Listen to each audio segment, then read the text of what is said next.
জন্মাষ্টমীর দিন যা যা রান্না করেছিলাম তোমাদের সাথে আগের ভ্লগে শেয়ার করেছিলাম। আর এবার শেয়ার করব বাদবাকি ভ্লগে যে অংশটা। আসলে জন্মাষ্টমীর দিন সারাদিন কাজ করতে করতে এতটাই হাঁপিয়ে গেছিলাম, প্লাস আমার ছিল বিজনেসের প্রচুর প্যাকিং, প্রচুর অর্ডার নেওয়া।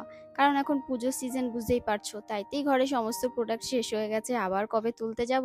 এই চারিদিকে মানে ট্রেন অবরোধ এইসব আর কি করে যাওয়াই হচ্ছে না। নিজেদেরও সময় দরকার। কাজবাজ সেরে ছুটির দিন মেয়ের স্কুল ছুটি না থাকলে, পড়ানা ছুটি থাকলে যেতেও পারছি না, সবকিছু একা হাতে হয় না। হ্যাঁ, অবশ্যই মা তো আছেই, কিন্তু মাও তো আমার সাথেই যাবে, তাই না বলো? মারও তো সেই মেয়ের ছুটি হবে বা পড়া ছুটি থাকবে তবেই যেতে পারবে। যাই হোক, চলো, মা এদিকে গোপুকে স্নান দান করিয়ে দিচ্ছে, তো মা আমাকে আজকে হাতে হাতে অনেক কিছু করে দিয়েছে। অবশ্যই দিদিভাই তাল টালগুলো ছাড়িয়ে দিয়েছে, নারকেল কুড়িয়ে দিয়েছে, মানে সবাই মিলেমিশে আজকে সবকিছু করে নিচ্ছি। গোপুকে স্নান করিয়ে মা এবার গোপুর মানে কি বলে, গামছা আনেনি, ভুলে গেছে গামছা আনতে। আবার সে দৌড়েছে গোপুর গামছা আনতে, বলছে দাঁড়াও আগে গোপুর গামছাটা নিয়ে আসি, ওটা তো আনতেই ভুলে গেছি। তো গোপুকে স্নান করিয়ে বসে রেখে আবার সে উপরে গামছা আনতে গেছে। তো গামছা নিয়ে এসে তারপরে গপুকে মুছিয়ে, আমি মুছিয়ে দিয়েছিলাম, মুছিয়ে দিয়ে তারপরে আবার আসনে বসিয়েছিলাম। তো গপুর আজকে আলাদা আসন পেতেছি, মানে করেছি আর কি, সেখানেই বসালাম। কারণ সবসময় তো গপুর ওপরেই থাকে, তো আজকে এই দিনে গপুকে ওপর থেকে নিচে নামানো হয়, আগের বছরও তাই করেছিলাম। তো এখানে একটা আলাদা আসন, এটা ঠাকুরেরই আসন আর কি, ঠাকুরের পুজো টুজো হলে তখন দেওয়া হয়। তো ওই জন্য এই আসনটায় গপুকে বসানো হলো, নতুন একটা জামা পরিয়ে দিলাম। তারপরে এদিকে আমি ফল বানাতে বসে গেছি। মা এদিকে বসে বসে ওই পুজোর সরঞ্জামগুলো রেডি করছে, আর আমি এদিকে রান্না বান্নাগুলো ওদিকে দেখছি। তো দেখো, একজন যদি দুদিকেই দেখো তাহলে তো হয় না। আমি বললাম, মা বলো তুমি এদিকটা দেখো, আমি তাহলে রান্না বান্নার দিকটা মানে ছেড়ে এদিকটা করে নিচ্ছি। তো আমি বললাম যে বেশ ঠিক আছে। তো এদিকে ফল বানানোর জন্য মা আর কি বসে বসে ফল টল কাটতে পারে না, মানে মা বসে কোনো কাজই করতে পারে না, তাও তো কত কষ্টে বসেছিল। তো আসলে মা ভেবে বসতে পারে না, এখন দেখো না, পুজো যখন দেয় তখন একটা টুল নিয়ে তারপরে বসে পুজো দেয়। তারপরে দিকে চলে আসলাম, কড়াইতে তেল গরম করে দিয়ে ফল বানাতে গেছিলাম। তো কড়াইয়ের তেলটা গরম হয়ে গেছে, আর কড়াইতে ওই আলুর দমটা নামিয়ে রেখে তারপরে কড়াইটা আবার পরিষ্কার করে নিলাম। তারপরে তেল গরমে বসিয়েছিলাম। আর এবার এই তালের বড়াগুলো সব তৈরি করে নিচ্ছি। আগে একটা সময় ছিল যখন ভাবতাম যে রান্না করা কতটা কঠিন, কিচ্ছু পারি না, কবে শিখবো, আদেও কি কিছু পারবো। এখন দেখো, মানে সংসার জীবনে ঢুকে মোটামুটি সবকিছুই শিখে গেছি।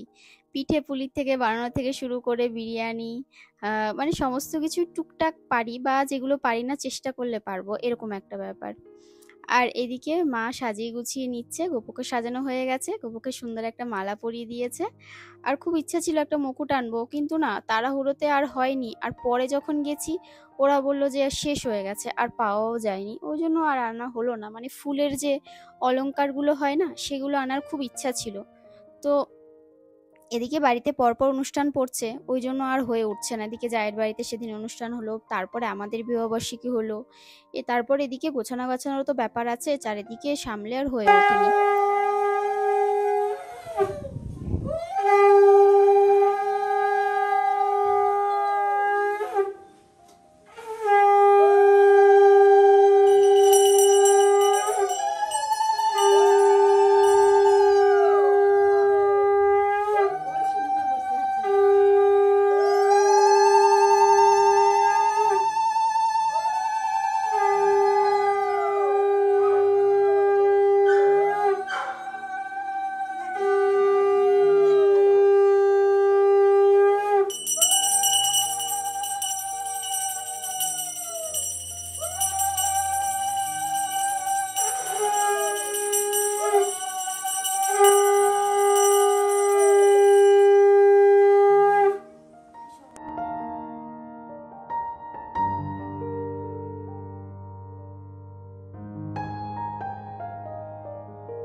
সমস্ত এদিকের ভোগ রান্না কমপ্লিট হয়ে গেছে, আর আগেই তুলে গোপুর সামনে দিয়ে দেওয়া হয়েছে।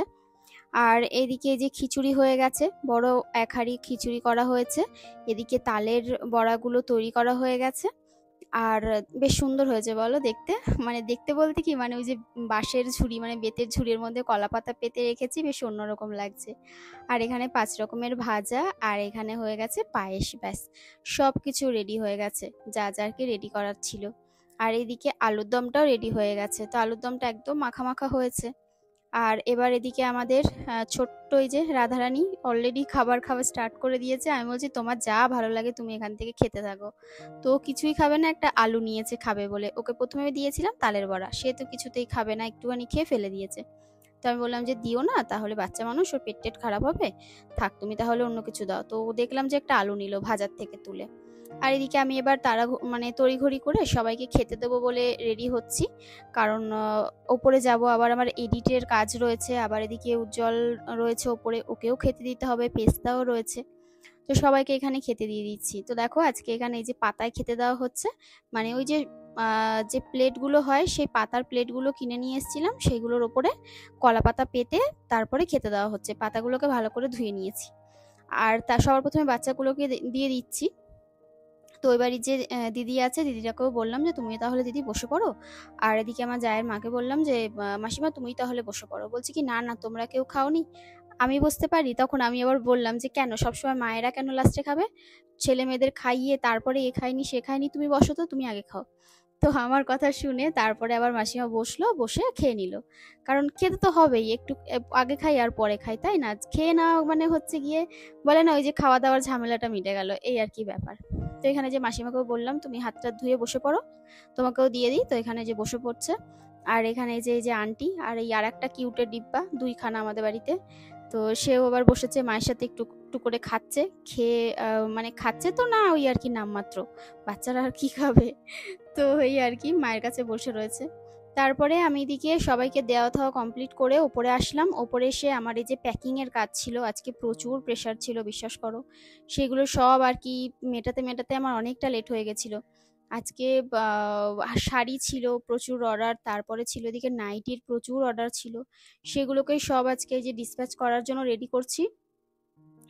কালকে সকালবেলা এসে নিয়ে যাবে, মানে কালকে সকালের মধ্যে আমাকে রেডি করে দিতে হবে। তো এখানে যে শাড়িগুলো সব রেডি করছি, আর তারপরে এগুলোকে রেডি করে দিয়ে এবার সন্ধ্যাবেলায় নিচে যাব। আবার এই যে গোপুর পুজো দেওয়া, তারপরে ওগুলো যদিও মা করেছিল সন্ধ্যাবেলায়, আমি কাজ করছিলাম বলে। তো গপু এখন নিচেই রয়েছে 1-2 দিন, তারপরে দেখি কবে আবার ওপরে আসে, গোপুর ইচ্ছা হয় তো তারপরে আবার ওপরে নিয়ে আসবো। তো পুজোর ব্লগ তোমাদের কেমন লাগলো অবশ্যই কমেন্ট করে জানিও। আর চেষ্টা করেছি আমাদের মতো করে যতটা চেষ্টা মানে দেওয়া যায়। আর কারণ কি বলতো, আমি এটা জানি যে বিশ্বাস করে তুমি ঠাকুরকে যেটুকুনি দেবে, ভগবান সেটুকুনি কিন্তু তোমার থেকে নেবে। ভগবান কখনো তোমার কাছে না খেতে চায় না কিছু চায়, শুধু চায় তোমার ভক্তি শ্রদ্ধা, আমি এটাই জানি। তো অনেকেরই অনেক কিছু মানে অনেকে অনেক কিছু বলে যে এটা দিতে নেই ঠাকুরকে, সেটা দিতে নেই। আমি মনে করি ভক্তি বলে তুমি ভগবানকে যেটুকুনি দেবে, দুটো নকুলদানা বাতাসা দিলেও ভগবান সেটাতে সন্তুষ্ট হয়। তো যাই হোক, এবার এদিকে দেখো আমার এদিকের কাজগুলো সব হয়ে গেছে। তো এগুলো শেষ করলেই আমার মোটামুটি কাজটা দেখো একটুখানি ছুটি নেওয়ার পরে আবার সেই কাজে, আর বসে বসে এতগুলো। হ্যাঁ আজকে ছুটি বলছি না, আমার দমটা যেন এই জায়গায় আটকে রয়েছে, টাস করে ফু দিয়ে ফু দিয়ে দাও। আমি আর পারছি না, কোমরে ব্যথা, একা একটা সিঙ্গেল পারসন, এতগুলো প্যাকিং করা, সারাদিন অর্ডার নেওয়া। হ্যাঁ অর্ডারেও আমাকে প্রচুর হেল্প করেছেও, কিন্তু এই যে এতগুলো প্যাকিং করা প্লাস সারাদিন আজকে প্রচুর খাটনি গেছে, জন্মাষ্টমী তোমরা জানো। আর আজকে আমাকে এগুলো রেডি করতেই হবে, কালকের মধ্যে আমাকে ডিসপ্যাচ করতে হবে সব। আজকে যেগুলো অর্ডার হয়েছে সেগুলোও কালকে ডিসপ্যাচ হয়ে যাবে, সব একসাথে করব। তো ওই জন্য একেবারে সব করে নিলাম, তারপরে আবার লাইভ আছে সেগুলো আবার প্যাকিং হবে। একটু কাজ তো করে দিলে হয় আমার সাথে, আর পারছি না এখন এগুলো গোছাবো, তারপরে আবার ট্র্যাকিং বসাতে হবে, ওটা হচ্ছে বড় দায়িত্ব। ওগুলো কেটে কেটে কেটে কেটে আবার বসাও, তারপরে আবার টেপ মেরে ওটাকে সিকিওর করো, ঠিক আছে, অনেক কাজ। কে আসবে একটু চলে আসো আমার বাড়িতে, চলো চা খাবো একটুখানি, এগুলো আগে সরিয়ে আগে 1 কাপ চা খাবো, তারপরে আবার এগুলো নিয়ে বসবো।